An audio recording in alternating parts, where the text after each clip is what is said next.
नमस्कार मित्र हो, मी गार्गी. माझ्या शब्दनिरंतराच्या प्रवासात तुम्हा सर्वांचं मनापासून स्वागत. चिदंबली सरांच्या जंगलाचं देणं या पुस्तकाचा परिचय मी आपल्याला करून दिला होता. त्याच पुस्तकातील एक सुंदरसा अभ्यासपूर्ण लेख आपण सोबत अभ्यासू. सांबराचे लोटण. सर लिहितात, सांबरीच्या नराला ढाक म्हणतात. सांबराचा तसा प्रकार एकच. नर मात्र कुसऱ्या ढाक, जिऱ्या ढाक व खेकस ढाक अशा 3 प्रकारांनी ओळखला जातो. ढाक 10व्या वर्षी वयात येतो. वय व रंगानुसार ढाकाचे विविध प्रकार जंगलातील आदिवासी व अनुभवी शिकारी मानतात. पानगळीची जंगलं त्याला आवडतात. जंगलात ढाक असा त्याचा पुन्हा पुन्हा आवाज येऊ लागला की निश्चित समजायचं जवळपास वाघ फिरतोय. त्याच्या ढाक या आवाजावरून त्याचे ढाक हे नाव पडले असावे. अरण्यात ढाक बाराशिंगी व रानगवा ठराविक ठिकाणी लोळण घेण्यासाठी पाण्याची स्थळं निवडतात. अशा जागेस लोटण म्हणतात. पावसाळा संपून हिवाळा सुरू झाला की झिलाणी, पाण्याची झरण, दलदली, ओढ्याकाठचा गाळ व पाणझरी या स्थळांच्या जवळ माती व चिखलात ढाक लोळण घेतो. या दिवसात त्याचं अंग चिखलाने माखलेलं दिसतं. जुनी सांबर शिंग गळून नवीन शिंगांवरील मखमली आवरण हळूहळू निघून जात असतं. शरीरात चरबीचा थर धरू लागतो. लोळताना तो अंग घुसळतो, पायाचे खूर घासतो, शिंगांनी माती उकरतो. त्यामुळे त्याच्या शरीराच्या आकारापेक्षा मोठी लोटण तयार होते. अशा रीतीने एकदा तयार झालेले लोटण जंगलात कायम असतं. हे लोटण पहिल्यांदा कुठला ढाक बनवितो, जागा कशी निवडतो? लोटण एखाद्या ढाकाच्या मालकी हक्काचे असते काय? किंवा ते लोटण कुठलाही ढाक उपयोगात आणू शकतो की परंपरेने एका सांबर कळपाकडून ते दुसऱ्या कळपाकडे जातं? पाणी उपलब्ध असेल तेथे ढाक वर्षभर लोटण उपयोगात आणताना आढळून येतो. तो का लोळतो? हिवाळ्यात अशा लोटणात ऊब असते. चरबीने माद आल्यामुळे निर्माण होणाऱ्या शरीरातल्या उष्णतेचा शम होण्यासाठी तो लोळत असावा. परंतु लोटणाचे रहस्य वन्यजीवशास्त्रज्ञांना अद्यापपर्यंत पूर्णतः उलगडता आलेले नाही. श्रीमती दुर्गा भागवतांचा भावमुद्रा हा ललित संग्रह सुप्रसिद्ध आहे. त्यातील गुड गुंजन या लेखामध्ये एक लोकगीत असून त्यात पाटण म्हणजे सांबराच्या लोटणाचा मार्मिक उल्लेख आहे. मले वा पहाड तोने उतरत है पानी, मले वा पहाड तोने उतरत है पानी, कैते को ठमकत रेंगवे उतर बानी. मले वा तो पहाड़ में गजब सांभर के पाटन, और तय हावस रेमालिन गजब के चाटन. अर्थात मालेवा पहाडातून पाणी उतरत आहे. ही कोण बरे ठुमकत ठुमकत येत आहे? हिचा चेहरा असा का बरं उतरला आहे? मालेवा डोंगरात ठिकठिकाणी जिथं सांबरं बसतात असे लोटण आहेत. रेमालिन तिथे चाटण म्हणजे खाऱ्या मातीच्या जागाही आहेत. चाटण म्हणजे सॉल्ट लेक. जंगलात ठिकठिकाणी जसे लोटण असतात तसेच चाटणही असतात. जंगलातल्या चाटणाचे अस्तित्व वन्य प्राण्यांना उपजत असते. गीतामध्ये वनाच्या समृद्धीचे वर्णन आहे. तसेच आदिवासींच्या भावजीवनात जंगलातील वन्य प्राणी आणि तेथील स्थळांबद्दलची अनुवांशिक ओढ प्रतीत होते. नवेगाव बांधाजवळ गांधारीच्या जंगलात एक अद्भुत रम्य झिलाण आहे. तिथे जमिनीखालच्या भागातून पाणी पाझरतं. त्यामुळे त्या ठिकाणी वर्षभर हिरवळ असते. दुर्मिळ अशा गरुडाचा शोध करीत मी या झिलाणी भोवती भटकत असता मला थोड्या अंतरावर चाहूल लागली. पाहतो तो हिरव्या गवतात लाल रंगाचा ढाक. लोटणाच्या चिखलात तो पाठीवर पडला होता. तो उजव्या शिंगाच्या टोकांनी माती खणत होता. डोक्याला झटके देत होता.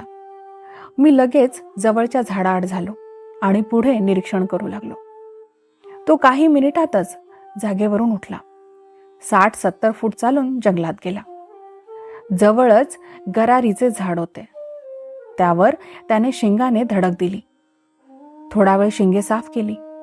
पुढचे पाय उंच करून झाडावर घासले, खूर घासले. परत हिरवळीत आला. गवताला तोंड लावून कुरतडल्यासारखं केलं आणि अरण्यात दिसेनासा झाला. मी त्या झाडाजवळ गेलो. भोवताली बारकाईने निरीक्षण केलं. ते शिंग घासण्याचंच झाड होतं. अशा झाडाला घासण म्हणजे प्रिचिंग म्हणतात. झाडावर व झाडाभोवताली पाय आपटल्यामुळे जागा मळून गेली होती. अशी जागा ढवसण म्हणजे स्टॅम्पिंग ग्राउंड म्हणून ओळखली जाते. अशा झाडाभोवती ढाक सांबरी मागे गोल गोल फिरत तिचा अनुनय करतो. कित्येकदा सांबरी व तिची पिलं या रिंगणाभोवती खेळताना दिसतात. लोटण, घासण व ढवसण ही स्थळं एकमेकांना पूरक असावीत. सांबराला अति थंडीची बाधा होत नाही, तसेच अति उष्णताही सहन करण्याची त्याची कुवत आश्चर्यजनक आहे. उन्हाळ्यात जंगलातून वणवा लागतो. उभी झाडं पेट घेतात. जळता जळता कलथून पडतात. अनेक दिवस जळून त्या ठिकाणी पांढरी राख पडते. त्या राखेवर सांबरी व तिची पिलं उन्हाच्या कारामध्ये स्वस्थपणे बसलेली आढळतात. या ठिकाणी जमिनीच्या खालच्या थरापर्यंत उष्णता असते. ढाक जंगलामध्ये विशिष्ट ठिकाणी लोटण, घासण व ढवसण आणि विश्रांती स्थानं का निवडतात? अशा जागा निवडताना निवारा, ऊब व भक्षक शत्रूंपासून संरक्षणाचा विचार असणार. सांबर वाघाचे मुख्य भक्ष्य असले तरी ढाकाला मारण्यात त्याला यश येत नाही. सांबरी व तिच्या पिलांवरच त्याला भागवावं लागतं. लोटणावरच्या शक्तिमान ढाकाला मारणे हे वाघाला आव्हान असते, पण वाघ त्याच्या वाटेला जात नाही. अशा क्षेत्रामध्ये वाघ सांबरी व तिच्या पिलांनाही इजा करीत नाही.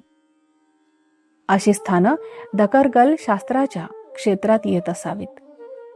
त्यातील ऊर्जेचे आकर्षण या प्राण्यांना वाटत असावे. पण लोटण ढाकाच्या संरक्षणाची जागा असते. याचे प्रत्यंतर माधवराव पाटलांना एकदा आले होते.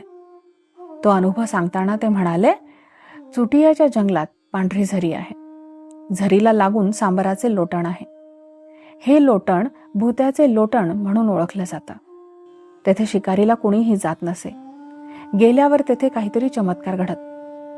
सांबराला गोळी घातली की ते सांबर खाली पडतं. जागेवर जाऊन पाहिलं तर काहीच दिसत नाही. कित्येकदा झाड पेटल्यासारखं दिसतं. वाघाने आवाज काढावा तसा मोठा आवाज होतो. झरीवर भूतदेवी दिसतात. परंतु मी तिथं बेधडक सांबर मारीत असे. कोणी साथीदार मिळायचा नाही. एकटाच जात असे. एका रात्री भोवतालचं घनदाट जंगल जाणवू लागलं. हजार फांद्यांनी, आवाजांनी बोलू लागलं. अगदी अंधार भिल्लातही मला जंगलाची ओळख पटली आणि जंगलालाही माझं नातं उमगलं होतं. अगदी दूरून सारी रात्रभर हाक ऐकू येत होती, तू ये, इथे ये. जंगलातून येत असणारा हा आवाज पखमांजराचा नव्हता, झरी वाऱ्याचाही नव्हता, किंवा झाडाच्या टोकावरून शांतपणे घिरट्या घालणाऱ्या त्या हुमा घोबडाचाही नव्हता. कारण ही जंगलातली हाक त्यांनाही ऐकू आल्याप्रमाणे झाडं देखील लक्ष देऊन ऐकत होती. या रानभुलीने मी 6 वर्ष अंथरुणावर खिळून होतो. वाड्यात माझ्या खोलीतल्या उबदार अंथरुणावर पडलो असता रान अशा तऱ्हेने मला सतत 6 वर्ष साथ घालीत राहिलं. या प्रसंगानंतर मात्र मी पुन्हा कधीही लोटणातल्या सांबरावर बंदूक धरली नाही. मित्रहो, हा लेख सर इथे संपवतात. तुम्ही घेतलाय कधी अनुभव रानभुलीचा? दाट अरण्यामध्ये सर्वत्र सारखीच झाडं, वेली आणि झुडपं असल्यामुळे माणसाला दिशा ओळखणं कठीण जातं. जंगलात स्पष्ट रस्ते, खुणा किंवा ओळखीच्या वस्तू नसल्यामुळे तो गोंधळून जातो. आपण सरळ चालत आहोत असे वाटले तरी नकळत एका बाजूला वळत राहतो आणि पुन्हा पुन्हा त्याच ठिकाणी येऊन पोहोचतो. याशिवाय भीती, घाबरटपणा आणि एकटेपणामुळे विचारशक्तीही कमी होते. योग्य दिशा ठरवणं अवघड जातं. दाट झाडीमुळे सूर्य किंवा इतर नैसर्गिक दिशादर्शकही दिसत नाहीत. त्यामुळे माणूस आपला मार्ग चुकतो आणि त्याला रानभूल होतं. खरं तर हा अनुभव झाला सामान्य लोकांसाठी.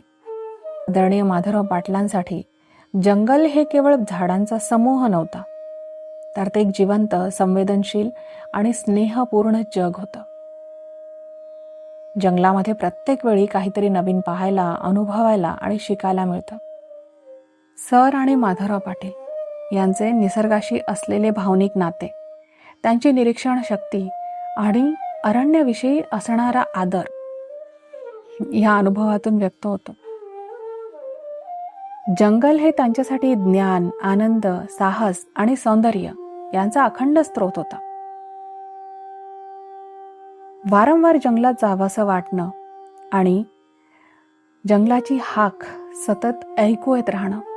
आपल्याला उगाचच वाटतं ना इथे की यामध्ये जंगलाचं मानवीकरण वगैरे केलं असेल, पण प्रत्यक्षात तसं नव्हे.